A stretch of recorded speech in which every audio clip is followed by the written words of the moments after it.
मिथ्या धारणा 1, निम्नलिखित संख्याओं में से कौन सी संख्या परिमेय संख्या यानी रैशनल नंबर है? 22/7 एक परिमेय संख्या है क्योंकि इसे p/q के रूप में व्यक्त कर सकते हैं, जहाँ p यानी 22 और q यानी 7 दोनों पूर्णांक है और q एक शून्यतर संख्या है। कुछ बच्चे यह समझते हैं कि पाई का मान 22/7 है। चूँकि 22/7 एक परिमेय संख्या है, इसलिए पाई भी एक परिमेय संख्या होगी। वे समझते हैं कि दोनों पर्याय सही है, इसलिए वे जवाब देते हैं ऑप्शन 3, लेकिन यह एक गलत जवाब है। सही समझ यह है कि 22/7 एक परिमेय संख्या है, लेकिन पाई एक परिमेय संख्या नहीं है। किसी भी वृत्त यानी सर्कल के परिधि यानी सरकमफ्रेंस को उसके व्यास यानी डायमीटर की लंबाई से भाग देने पर हर स्थिति में यह संख्या प्राप्त होती है, जिसे हम पाई से व्यक्त करते हैं। इस संख्या को किसी भी प्रकार से p/q के रूप में व्यक्त नहीं किया जा सकता, इसलिए पाई एक परिमेय संख्या नहीं है। यह बात जरूर है कि पाई का मान 22/7 से मिलता जुलता है, लेकिन यह बराबर नहीं है। सवालों को हल करते समय अगर हमें बहुत ज्यादा परिशुद्धता यानी एक्यूरेसी जरूरी नहीं हो, तब हम पाई का मान 22/7 ले सकते हैं। इस समझ के साथ अब आप जान गए होंगे कि 22/7 एक परिमेय संख्या है, लेकिन पाई एक परिमेय संख्या नहीं है। इसलिए ऑप्शन 1 सही जवाब है और ऑप्शन 2 और ऑप्शन 3 दोनों गलत जवाब है। मिथ्या धारणा 2, क्या शून्य एक परिमेय संख्या है? कुछ बच्चे यह सोचते हैं कि शून्य को p/q के रूप में व्यक्त नहीं किया जा सकता, इसलिए वे समझते हैं कि शून्य एक परिमेय संख्या नहीं है। इस समझ के साथ ऑप्शन 2 यह गलत जवाब दिया जाता है।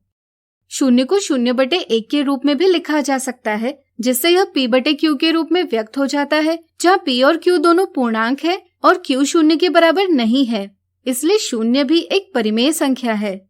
इसी तरह कुछ बच्चों की यह धारणा बन जाती है कि पूर्णांक परिमेय संख्या नहीं होती क्योंकि वह p/q के रूप में नहीं लिखी जाती। यह समझना जरूरी है कि किसी भी पूर्णांक का हर एक लिखा जा सकता है, जिससे वह p/q के रूप में लिखा जा सकता है। इस तरह लिखने से अंश और हर दोनों पूर्णांक है और हर शून्य नहीं है, इसलिए कोई भी पूर्णांक एक परिमेय संख्या होती है।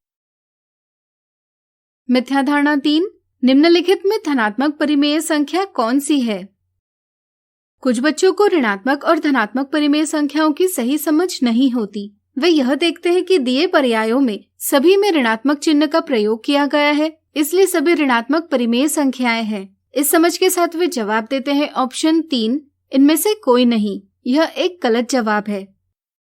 कुछ बच्चे यह समझते हैं कि अगर अंश धनात्मक पूर्णांक हो तो वह संख्या एक धनात्मक परिमेय संख्या होती है, जैसे 2/4। इस समझ के साथ वे गलत जवाब देते हैं ऑप्शन 1। दिए पर्यायों में सही जवाब है ऑप्शन 2, क्योंकि यहाँ परिमेय संख्या के अंश और हर दोनों ऋणात्मक है। अगर हम अंश और हर दोनों को ऋण 1 से गुणा करें तो हमें इसकी तुल्य परिमेय संख्या प्राप्त होगी 2/4, जो कि एक धनात्मक परिमेय संख्या है। अतः ऋण 2/4 भी एक धनात्मक परिमेय संख्या है, इसलिए सही जवाब है ऑप्शन 2। मिथ्या धारणा 4, क्या 0.3 यह संख्या परिमेय संख्या है? बहुत से विद्यार्थियों की यह गलत धारणा होती है कि एक दशमलव संख्या परिमेय संख्या नहीं हो सकती। इससे ऑप्शन 2 यह गलत जवाब दिया जाता है। सही समझ यह है कि अगर हम किसी संख्या को p/q के रूप में व्यक्त कर सकते हैं, जहाँ p और q दोनों पूर्णांक है और q शून्य के बराबर नहीं है, तो वह एक परिमेय संख्या होती है। जैसे यह 0.3 बराबर 0.3/1 बराबर 0.3 गुणा 10/1 गुणा 10 बराबर 3/10 है।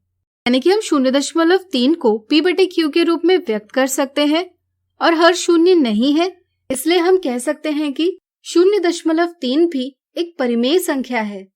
इन मिथ्या धारणाओं को दूर कर आपकी परिमेय संख्याओं की समझ और मजबूत हो गई होगी।